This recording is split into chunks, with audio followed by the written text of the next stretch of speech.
Hello, this is Joshua, November 5, Foxtrot Yankee. We are going to assemble a 2-wire, no transformer antenna. And this version has a 28.5 counterpoise and a 28.5 radiator, but that doesn't matter too much.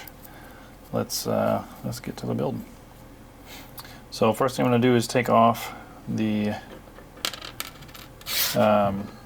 solder tab and the nut for the BNC connector, and I'm going to slide this in on the side that has that recess, and you'll see there's a flat end on this connector, so you can see right there. So line up the flat end and push it through, kind of wiggle it back and forth. This is intended to be a bit of a firm connection, and you should see it recess all the way through there, and you should have enough threads that you can engage those threads. Lay down the solder tab on the top like so, and add the washer or the nut. And what I do is I just hold that solder tab in place with my thumb. It's going to rotate when you tighten it, but you can use a socket if you like, or if you just have a pair of channel locks or some open-ended pliers, you can rotate that around. Usually that flag will rotate a bit more. Surprised it didn't. That's not a problem though. And from there you're just going to need something to kind of pry it up a little bit. I don't want to use my fingernail. Do that too many times. And so you've kind of lifted that solder tab a little bit.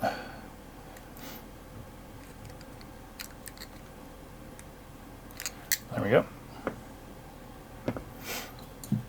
Let's see if I can get that to rotate around a little bit further there.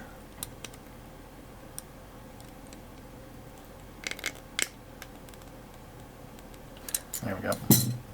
Okay.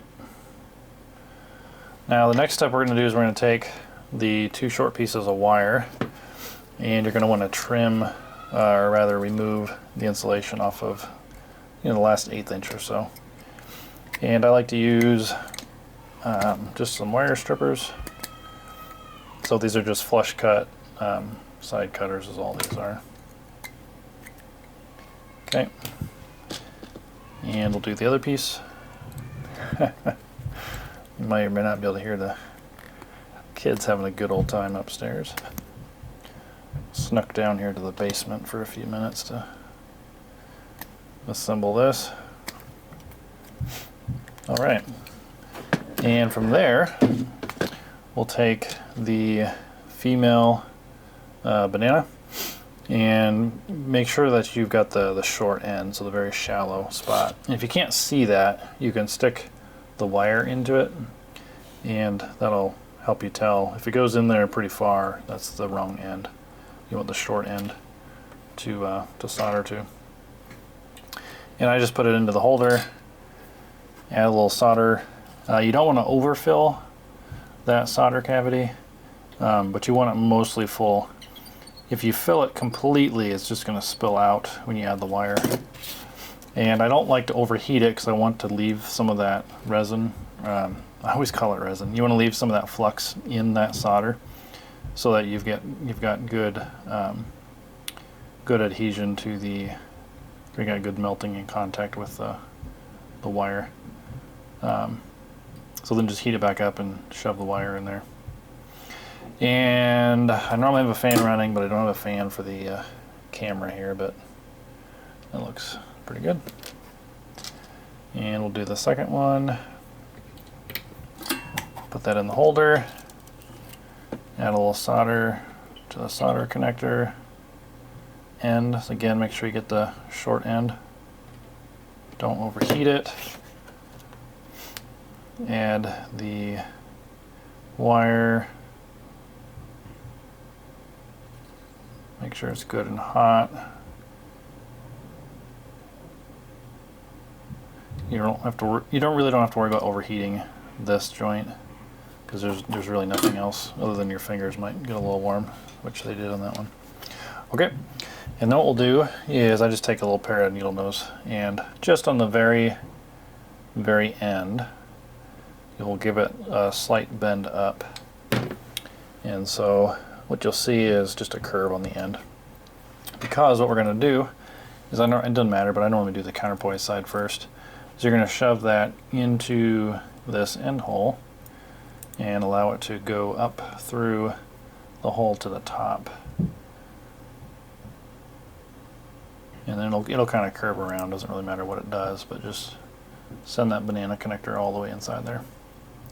And then I hold it with my thumb, fold the wire lead up over the solder tab for the BNC connector, and trim it, I mean, just like 1/8 of an inch longer than the actual solder connector.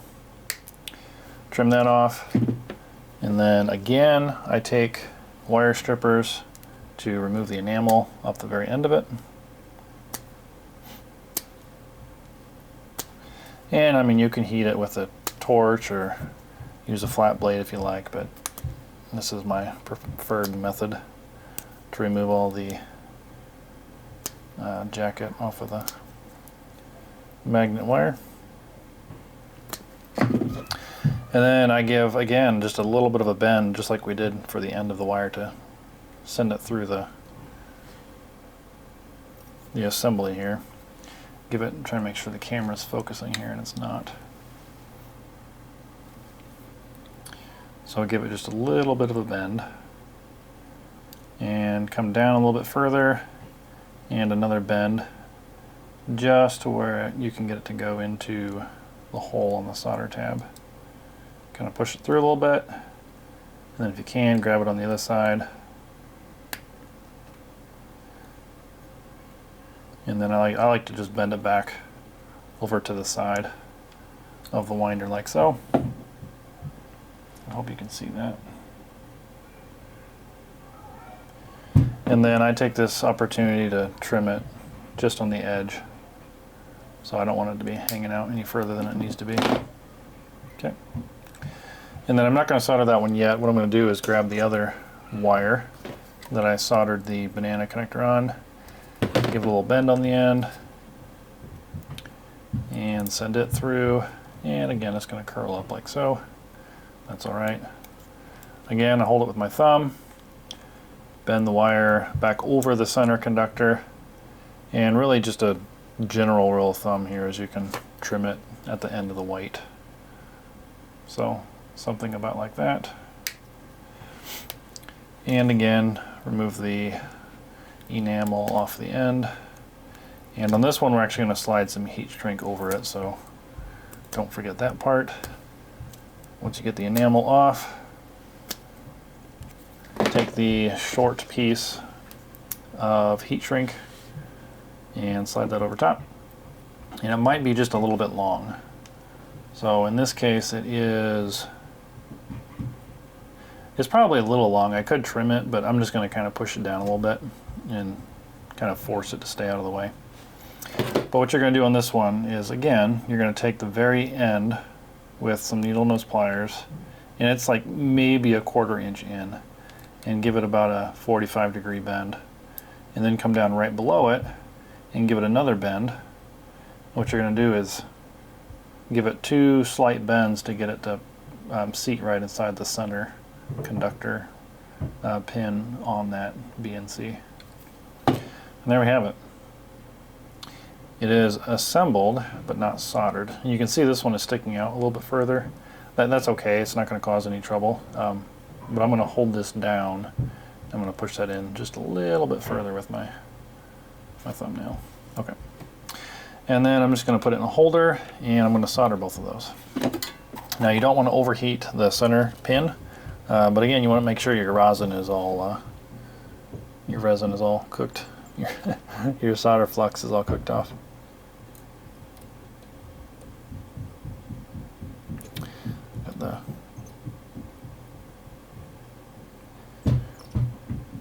On the grounding one, I just like to hit the back side of it with a little bit of solder as well. That helps me know that it's heated all the way through. And we'll do the center conductor pin.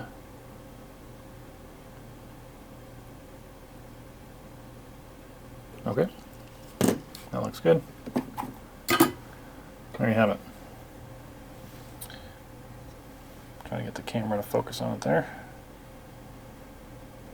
Okay. And what I like to do then is I like to pull back the ground connector just a little bit and then put the black heat shrink on top, and that one is definitely a tad bit too long, so go ahead and trim that one down accordingly. You really just want it barely covering over the end. And what I'm looking for is it's pinched right here between the nut on the BNC connector, and so that's why I was bending it back. I'm going to bend it back just a hair bit more. You don't want to cold work this thing and have it become brittle, but I want to open it up just enough that I can get that heat shrink behind it, and then I'm just going to push down on it with my thumb and fold it back in. And that's it. I'm going to hit it with some heat. We'll let it warm up.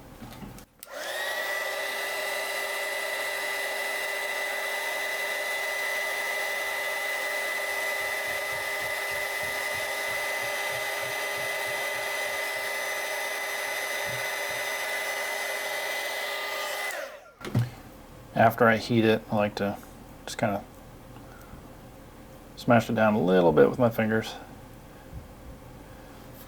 The reason for this design really is to minimize the amount of really an arm that is sticking out of your radio or a tuner. You could use this with like a T1 or a TU10 or something like that. The ZM2, there's several good options on the market. But the idea is to minimize the size of this. So in this case, I still have strain relief, which is these holes. So the wire is going to go back and forth for these for strain relief on the wire. And then the reason for the banana connectors in this design is so that if you wanted to say, carry an extra, long wire, maybe an 84 foot or something like that to get on 80 meters, you could unplug the wire that's connected to this connector and plug in something longer, or maybe you need a longer counterpoise for whatever reason. But there's another design, depending on when this video goes out, where I've got a much smaller version of this, which does not have the banana connectors. Something I came up with, I wanted something even smaller for my Elecraft KH1.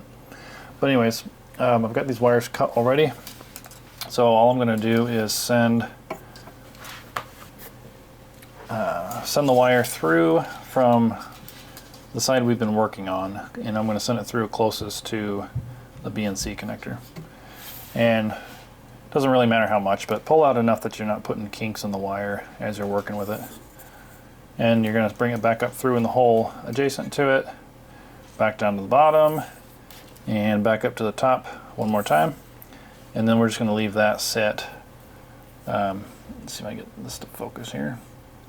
But you set down from the RF connector where we did our soldering work, down through the bottom, up to the top again, down and back up to the top. So really all you're doing is weaving it back and forth on one side. And then the other side is still open for our radiating wire. So we'll do that one next. And then trim off, something slightly less than an 1/8, maybe it's a 1/16, just enough that you can solder this to your banana connector. So maybe you like wire strippers, I like just using a blade. And get the male banana connector, a little bit of solder.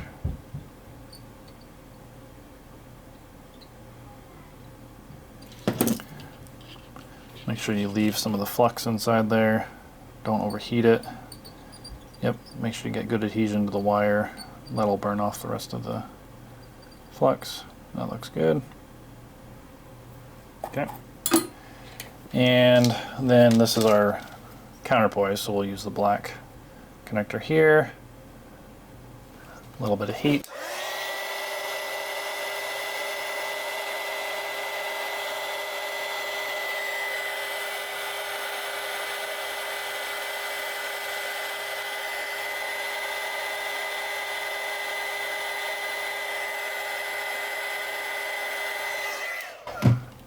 Okay, and then what I do is I grab it, and you can try to hide the lettering on the heat shrink, which is what I do, because I know it's going to fold back this direction. So simply connect it into the banana, and you're trying to do this while it's still warm.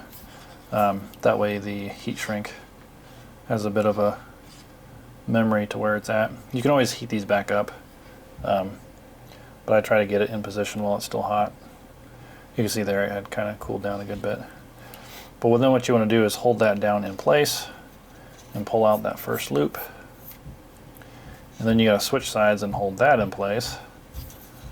Pull out the second loop, switch sides again, hold this side in place, pull out the last loop.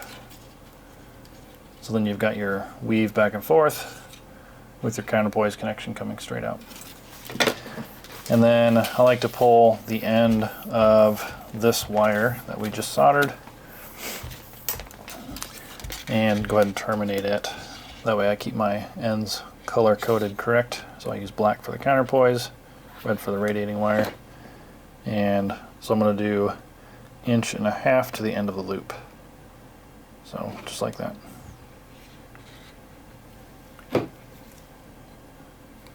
Real loose crimp to make sure everything's in place.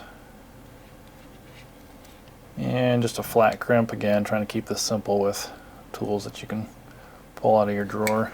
You can always use a fancy crimp if you like. Don't damage the insulation, but give it a good crimp. And I'm going to heat this guy.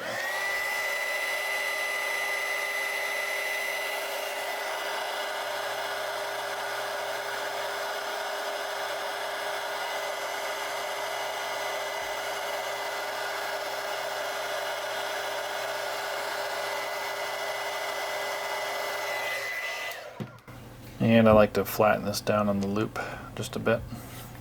And that piece is done. I did fail to pull out another piece that you'll find in your kit, and that is the shock cord that will wrap around. You always want to make sure you singe the ends of these, which is done for you for the kit. Gotta do that now. But what you want to do is take a loop, 5 inches or so, doesn't really matter too much. Tie an overhand knot, and then pull, or push rather, the extra tag in. And what we're trying to do is make this as tight as possible before we tighten down the knot. Or I guess as short as possible before we tighten down the knot.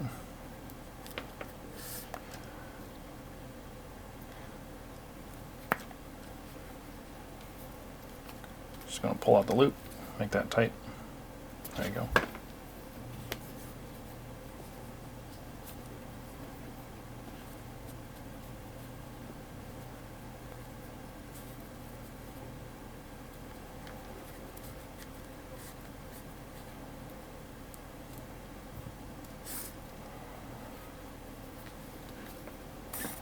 Okay, so that's the elastic cord. All right, let me pull the second wire, and this is going to be the radiating wire. So again, we're going to go in from the end. So we can focus on this guy here. So you're going to go down towards the BNC connector on the hole closest to where we soldered, and back up in the adjacent hole, back down in the adjacent hole, and back up in what should be the last hole. You want to make sure you don't send it through another loop like that. We'll set that down, trim off a little bit of insulation on the wire.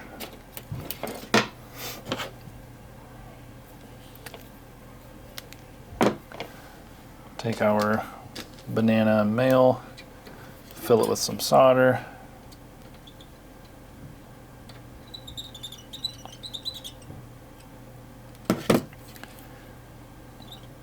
Solder it to our wire.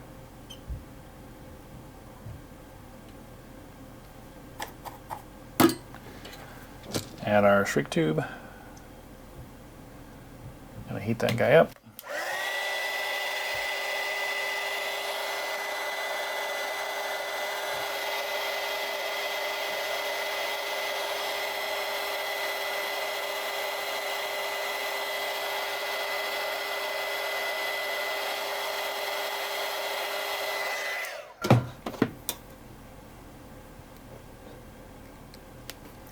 And again, I try to hide the labeling on this heat shrink tube.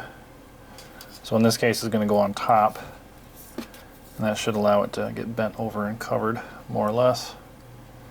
So send it back down to tighten up that loop, and hold it on the top, pull the next loop out, hold it on the bottom, pull the next loop out. I'm just straightening the loop so it's not curled before I pull it through. If it's curled when you pull it through, I'll end up with a nasty kink in it, which is not what you want. There you go.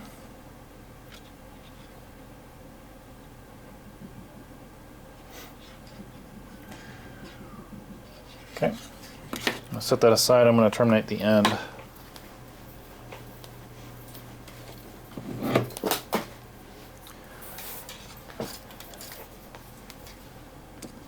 So send it through the ferrule, back through.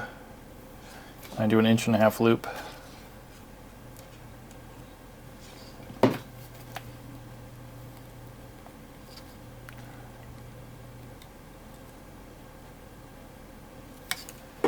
And a little bit of heat shrink.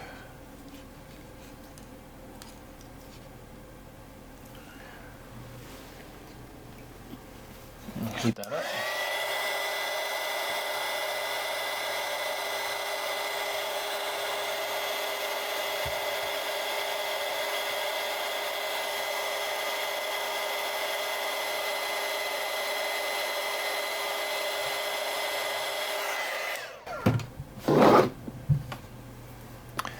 Okay, and this RF connector should fit down in the larger hole on the winder. So it just kind of sits like that. And I just put my thumb over it and wind the 2 wires on. Not as quick doing it this direction.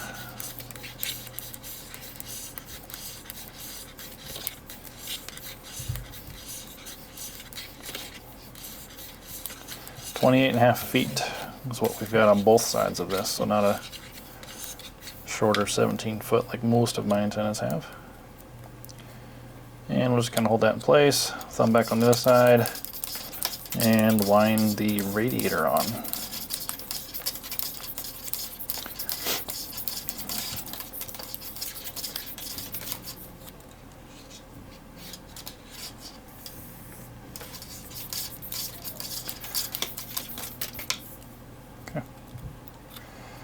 And from there, just put the elastic cordage on, which really is just going over top, keeping everything in place. There you have it.